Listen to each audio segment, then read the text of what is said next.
Kamusta mga ka-channel? I hope everyone's safe and well. Ako po si Shasha at sa channel pong ito, aking ibinabahagi ang ilang mga crime stories na naganap hindi lamang dito sa Pilipinas maging sa ibang sulok ng mundo.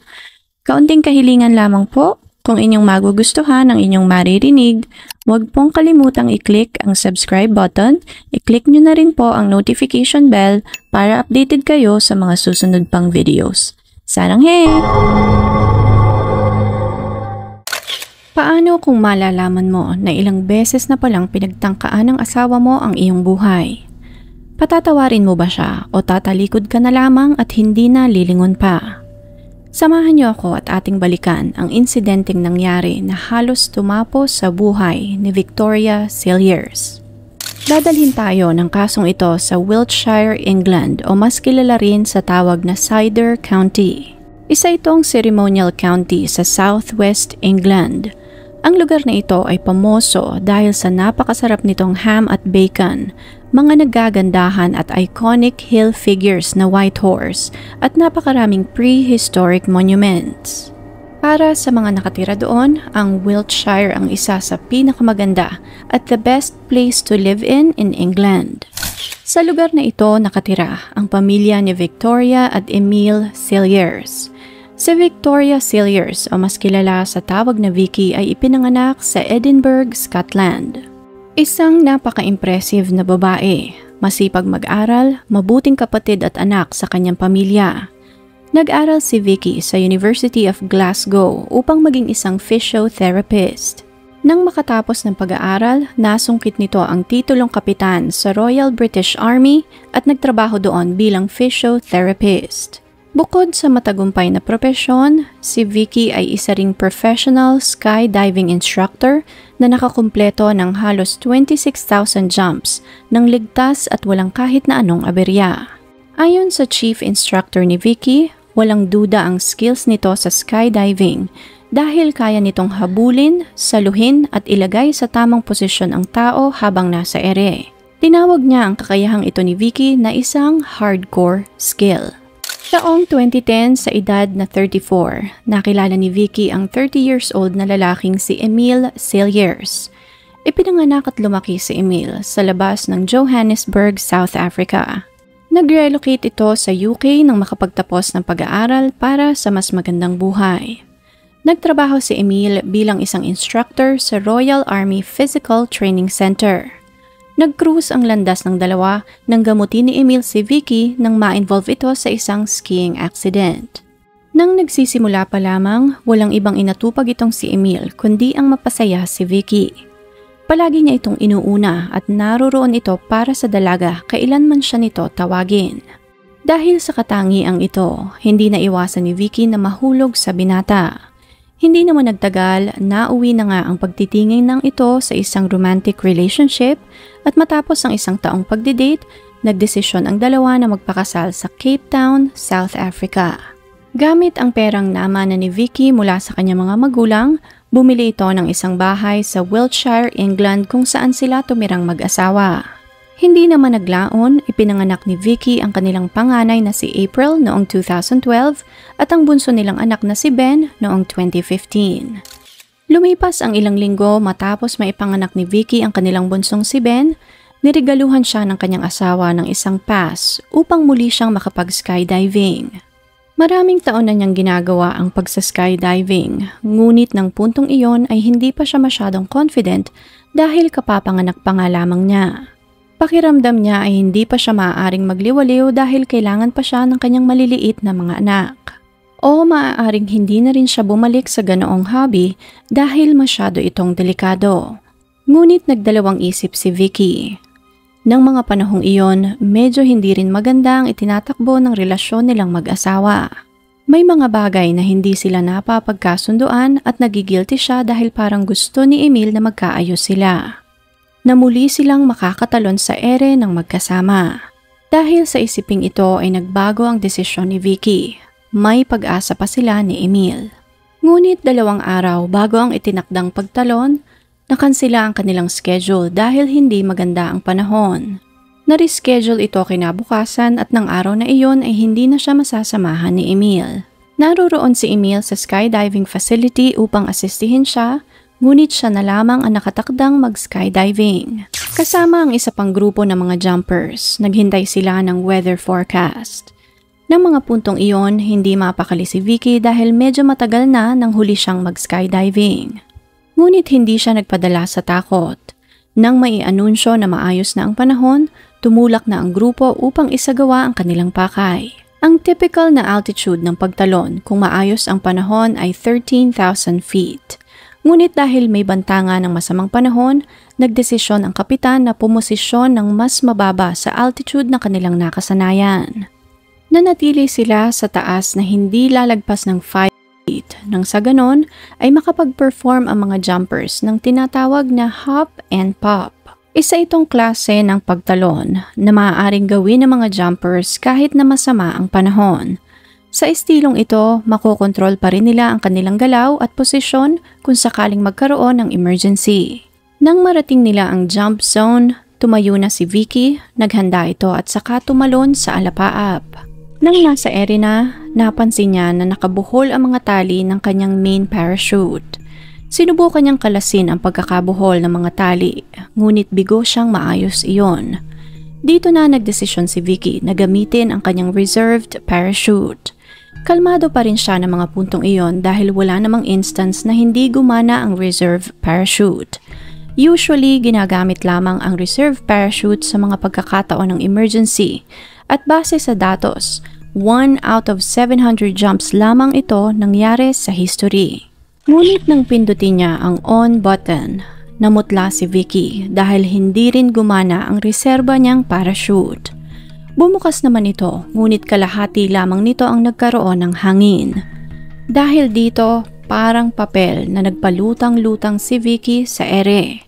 May taas itong 3,000 feet na may bilis na 60 miles per hour. Walang nagawa si Vicky at dire-diretso itong lumagapak sa lupa. Gulat na gulat lahat sa pangyayari. Dali-dali naman siyang pinuntahan ng kanyang mga kasama. Akala pa nga ng iba ay pumanaw na ito dahil sa taas ng kanyang pinagmulan. Sa kabutihang palad, nakasurvive si Vicky. Isang doktor ang kasama nila sa grupo kaya't agad siyang nalapatan ng paunang lunas. Nang mga puntong iyon, wala na siyang nararamdamang sakit, ngunit lahat ng kanyang ribs ay nabali. Ang kanyang collarbones, pelvis at spinal ay nagkaroon ng fracture. Nagkaroon din ng pagdurugo sa lungs ni Victoria. Isang mirakulo ang nangyaring pagkakaligtas kay Vicky dahil maituturing itong isang fatal fall. Ngunit dahil magaan lamang si Vicky, mababa din ang altitude na kanyang tinalunan at malambot ang parang na kanyang binagsakan kaya't mirakulong nabuhay pa si Victoria. Ang nangyaring ito kay Vicky ay hindi isang common scenario sa ganoong napakadelikadong activity. Bago tumalon ang mga jumpers, sinisiguro ng management na nasa tamang kondisyon lahat ng equipments na gagamitin ng mga kalahok. At dahil nga dito, agad na nagsuspetsa ang chief instructor ng skydiving facility na si Mark Bayada. Hindi kailanman nagkaroon ng pangyayari sa kanilang facility na parehong ang main at ang reserve parachute ay hindi gumana. Dahil dito, sinimulan nila ang sarili nilang investigasyon. Una nilang inexamine ang parachute na ginamit ni Vicky ng araw na iyon. Nakumpirma ni Mark na totoo ngang nagkabuhol-buhol ang tali ng main parachute. Nang inspeksyonin naman ang reserved parachute, dito na nila na-identify na nawawala ang dalawa sa pinakaimportanteng attachments nito na tinatawag na slings. Chinek din nila ang harness canopy sa pag-asang baka mayroong lumuwag doon o maaaring nagkaroon ng excessive pressure sa straps na suot ni Vicky o kahit na anong lead na magpapaliwanag kung bakit nawala ang slings ng parachute. Ngunit kahit na anong hanap nila, ay wala silang makitang sagot. Wala din silang nakitang rason kung paanong nagkaroon ng mechanical o equipment failure ang parachute ni Vicky. Nang chinek naman nila ang records, 16 na beses pa lamang nagagamit ang parachute na ginamit ni Vicky ng araw na iyon, kaya't imposible itong mag-malfunction. Dito na rin napansin ng chief instructor na sa halip na napigtas ay parang pinutol ang slings, kaya dito na sila tumawag ng mga pulis para sa isa pang masusing investigasyon dahil kutob nila ay merong foul play na naganap. Tinawag ng facility ang BPA o British Parachute Association upang mainspeksyon ang parachute na ginamit ni Vicky. Ayon sa BPA, halos 2.3 million jumps ang naganap sa loob ng 10 taon bago ang nangyaring insidente kay Vicky. Sa loob ng 2.3 million jumps na ito, tanging 2,900 cases lamang ang naitala na gumamit ng reserved parachute. Sa loob naman ng 2,900 cases na ito, wala ni isa ang nagkaroon ng issue sa kanilang reserved parachute. Idinagdag din ng BPA na in history, tanging ang kaso ng lalaking si Stephen Paul Hilder ang kaparehas ng nangyari kay Vicky. Ang kasong ito ay nangyari noong 2003. Si Hilder ay isang officer sa Defense Academy ng UK. Nahulog ito sa taas na 13,000 feet habang nasa serbisyo. Masyadong mataas ang pagkakahulog nito kaya't agad itong binawian ng buhay. Nagsagawa ng investigasyon ng mga pulis, ngunit sa kasamaang palad ay wala din silang nakitang mechanical or equipment failure.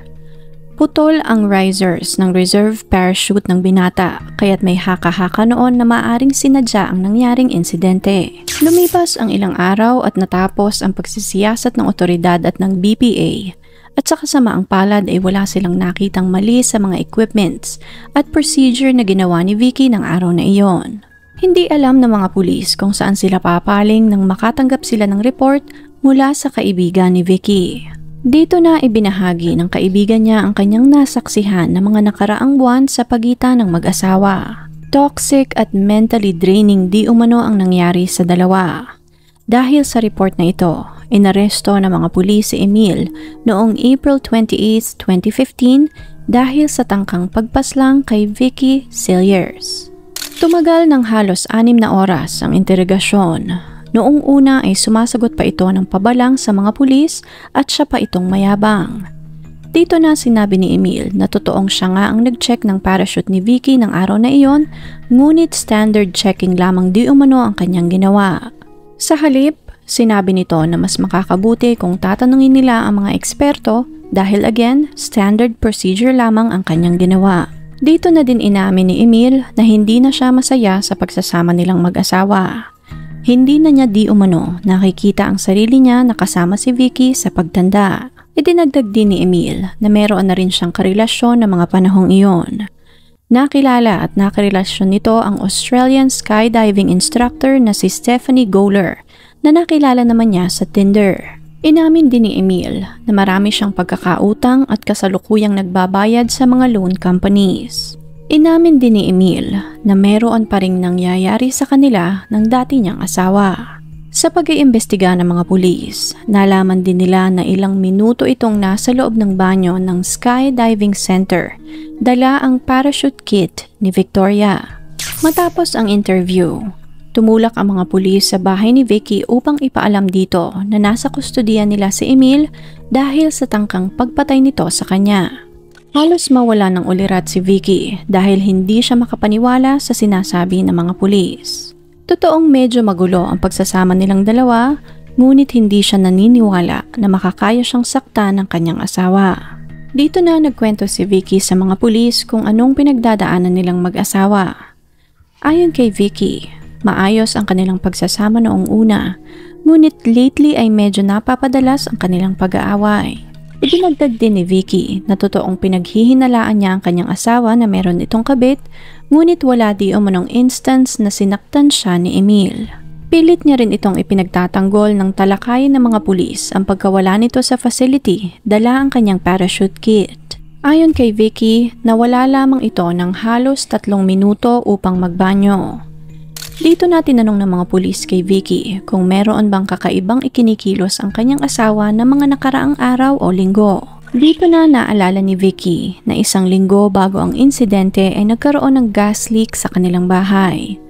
Natutulog silang mag-iina sa loob ng bahay at umaga na kinabukasan nang mapansin niya ang gas leak.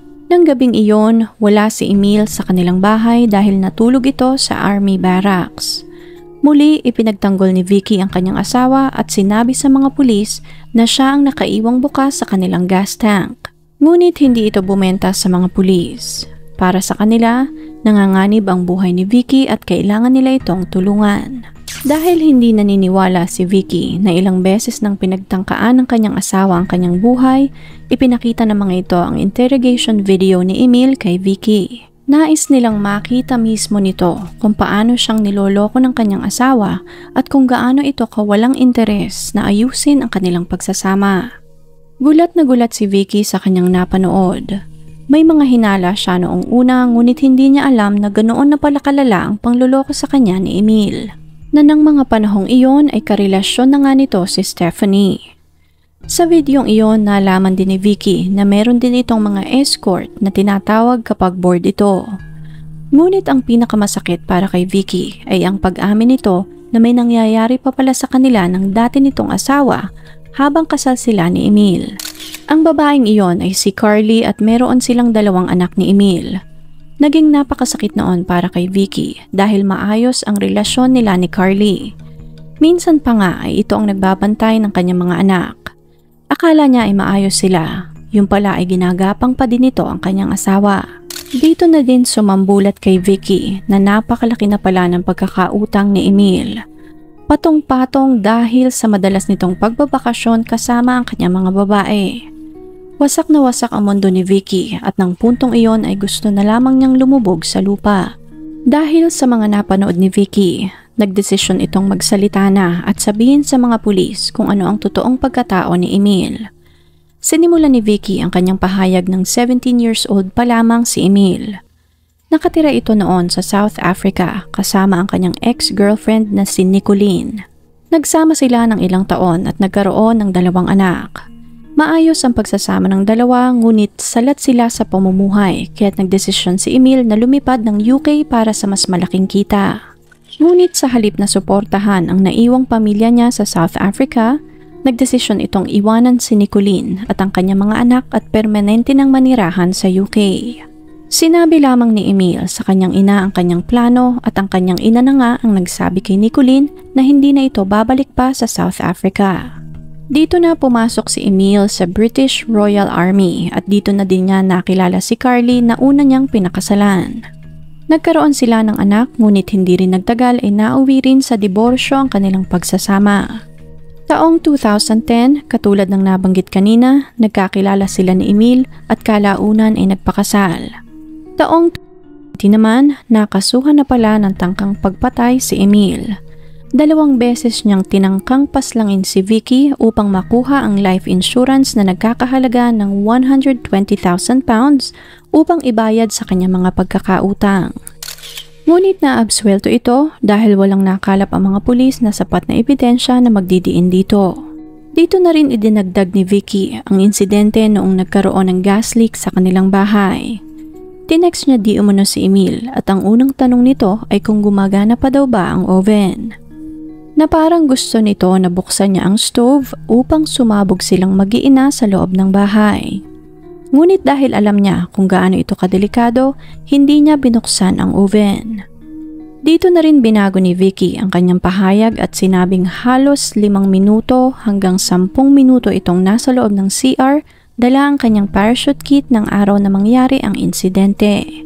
Dahil sa impormasyong ito, nagsagawa ang mga pulis ng reenactment upang masiguro na magagawa nga ng isang tao ang pagsira ng parachute sa loob lamang ng 5 minuto. Imposible itong gawin sa loob lamang ng 3 minuto, ngunit nang sinabi ni Vicky na 5 minuto hanggang 10 minuto itong nawala ay nabuhayan sila ng loob. Sa eksperimentong iyon, nakumpirma nila na magagawa nga ng isang tao ang pagsira sa main at reserved parachute sa loob lamang ng 5 minuto. Ngunit sa kabila ng lahat ng ito, masyadong bulag sa pag-ibig itong si Vicky. Kahit patong-patong na ang mga rason para iwanan niya si Emil, pinanatili nito ang una niyang pahayag na walang kasalanan ang kanyang asawa. Lumipas ang ilang buwan, nagpatuloy ang trial ni Emil. Sumalang sa witness stand si Victoria at dito na nito muling binago ang kanyang pahayag na nawala si Emil sa skydiving facility dala ang kanyang bag ng hindi bababa sa 3 minuto, taliwas sa dati niyang pahayag na 5 hanggang 10 minuto. Dahil dito, nalagay sa alanganin ang mga pulis dahil ang reenactment na ginawa nila ay pumalo ng 5 minuto.